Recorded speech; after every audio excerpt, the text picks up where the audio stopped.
everything that my staff have told me, which I will be happy to do.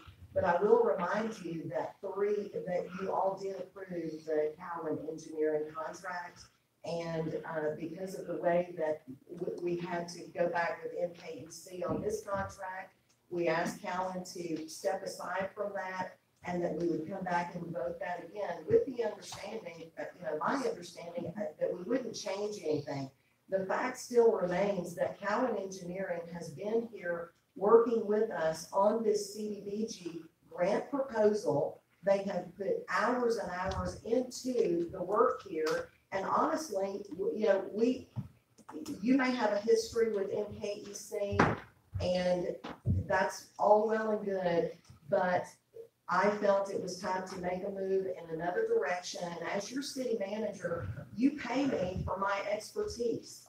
Okay, and when I come in, I make an analysis on the situation, on the information, and on the success, the results. And when I am consistently every day faced with issues that MKEC has not taken care of, that tells me there's an issue there.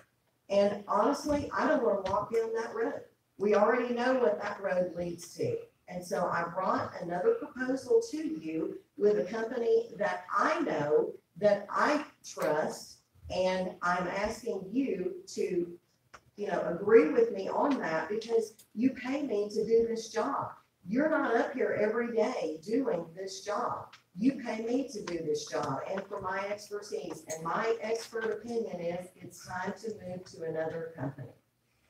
I think just one second. I think in all fairness, Cowan did walk away from the other deal, and they probably, I don't know what kind of time they've incurred or what on that, but what you could do is you could give the notice, but not approve on the other agenda. You've got two contracts here.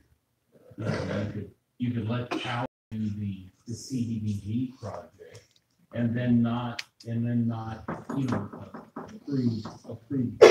I just that would be a compromise. The only reason I say that is because Cowan did step backwards, and I didn't make any promises to him because I can't, But I do want to point that out. In all fairness, that would be perhaps appropriate. Well, another good point would have been, to speak to that, would have been if we had known that the contractor reviewed the contract with MKC, they would have never had to step back to begin with.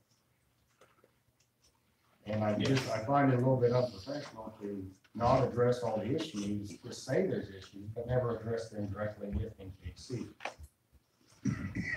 I would think that's my opinion of it. We have had issues with MKC, but nothing that hasn't been resolved or can't be resolved. Definitely can't be resolved if it's not discussed. So here's one we know. Cowan, we don't know.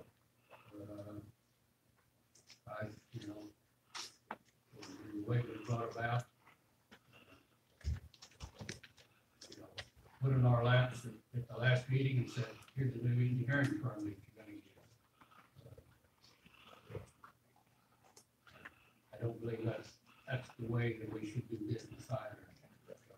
And I know it was made mention that Cowan has spent some time and effort into this project, but I believe probably MKC as well, because they were not communicated with. We told them not to continue. They were communicated with. There are emails to substantiate that. I stopped work on February 9th when I received an email from Janet saying, just don't do it. And a phone call. We talked on the phone as well. Jim Goose was in my office.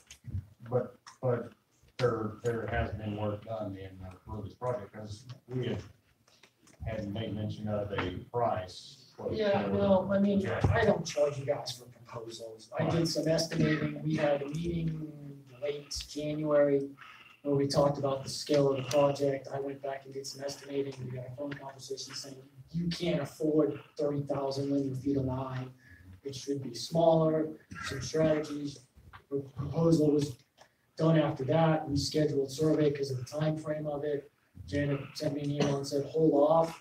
We communicated again after that saying, it's time critical, we can lean forward and do this.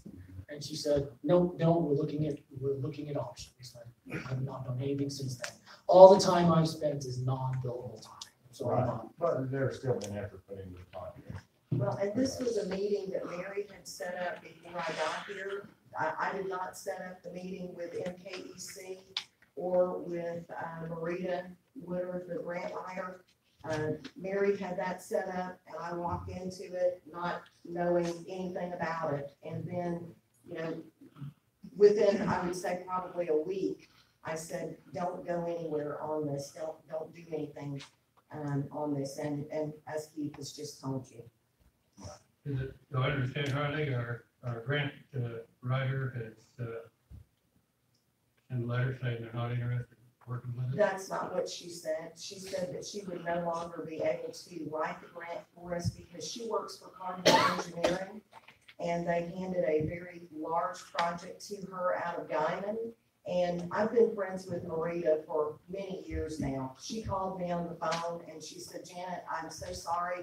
I just don't have time. My employers required me to do this other.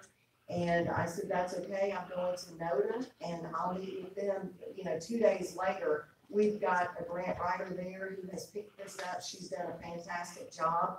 She's been, Jerry went with me, Mary went with me that day. She's been working with Callan Engineering and they have done a fabulous job on our CDBG grant proposal. One of the things that I want to, well, against our charter, for any contract to go past a year. Is that correct? Unless it's underneath the BMA. But That's the problem. the issue that I have is that we should have, even with the BMA, make sure that we have contractors, whoever we're paying our tax dollars to, make sure that any project that we come through is good. We don't have the delays, we don't have to go and hire lawyers to take them to court over that. To me, we've done this too long, where we always go back to the same people. We should immediately come in, find out who those people are that we want to work with, find out if they're good. If they're good, we stay with it. If they're not good, we move on. If they change their prices, we should always be frugal with the amount of money that we're spending out of our